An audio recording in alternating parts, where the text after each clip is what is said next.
Hello dear student, today I am going to discuss about NCERT book first unit and first lesson. The name of that lesson is Electric Charges and Field. Going to discuss 1.6 point Coulomb, that is Coulomb's law.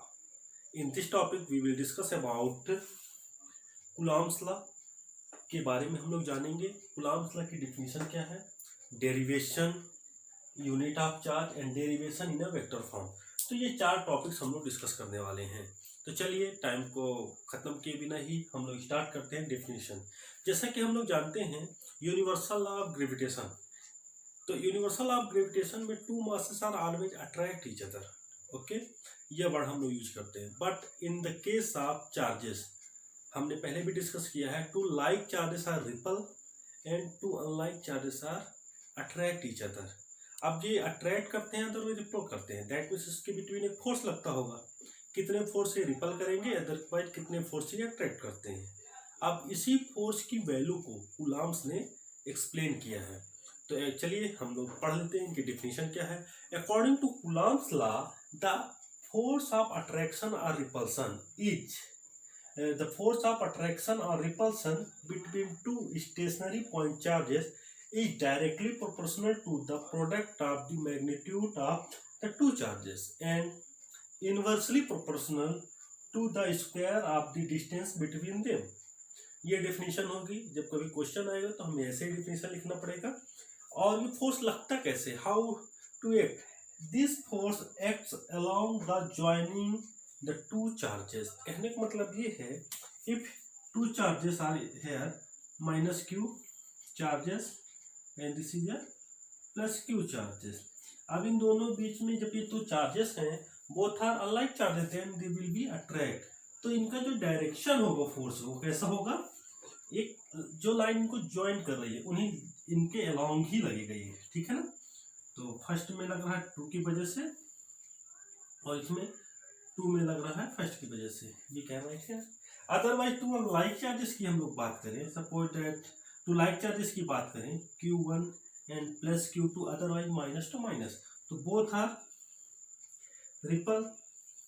तो इनका जो direction होगा वो कैसे होगा, along the line joining the two charges, इनका direction कुछ ऐसा होगा.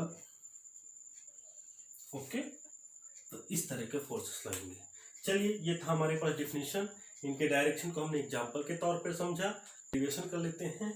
ओके, चलो एक डायग्राम पहले हम लोग एक बना लें इसके बारे में. Suppose that there are two charges, कोई भी दो चार्जेस ले लेते हैं. बोथ आर लाइक और अनलाइक, कुछ भी ले सकते हैं. Suppose that minus Q1 and plus Q2, they are separated with a distance R. Okay, लिख सकते हैं let two charges, two stationary point charges,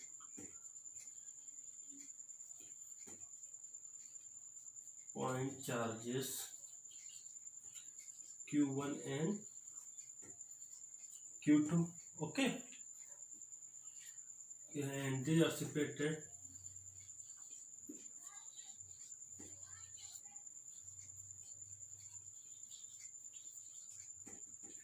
distance R. Then according to Coulomb's law,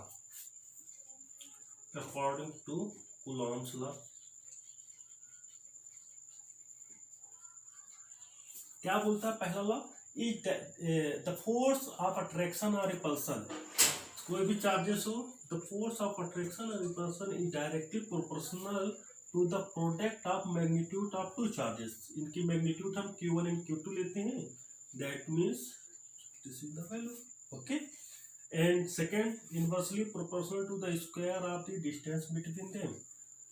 Okay, that force is also inversely proportional and square of distance between them. हम लोग equation first इसे डाल देते हैं, ये सेकेंड इक्वेशन हो गया. By equation first and second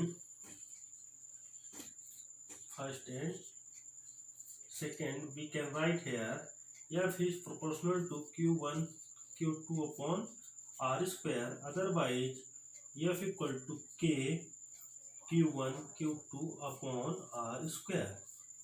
ये हमारे पास एक इक्वेशन आता है. Okay, where K is a constants, coulomb constant. तो क्या वैल्यू आएगी हमारा 1/4πε0 की value F into R square upon Q1 Q2।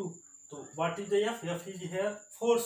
तो यूनिट इज, फोर्स की यूनिट होती है newton, R square means metre square per coulomb square. ये हमारे पास इसकी कंप्लीट वैल्यू होगी जो हमें ध्यान रखना होगा।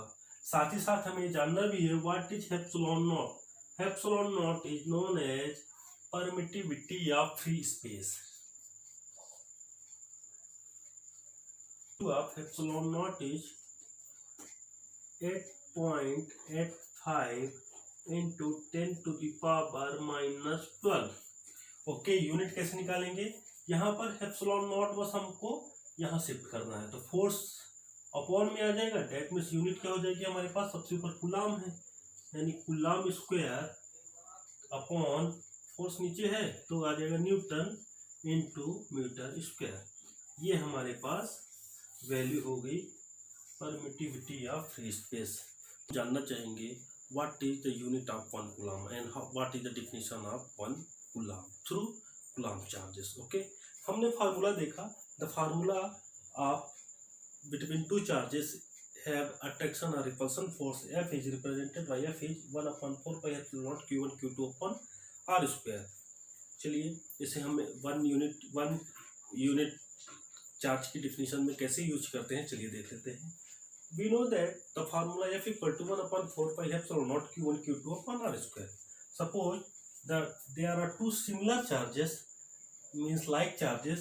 The value of charges is, similar charges is 1 coulomb and 1 coulomb. Okay, and suppose that these charges are shifted with a distance 1 meter.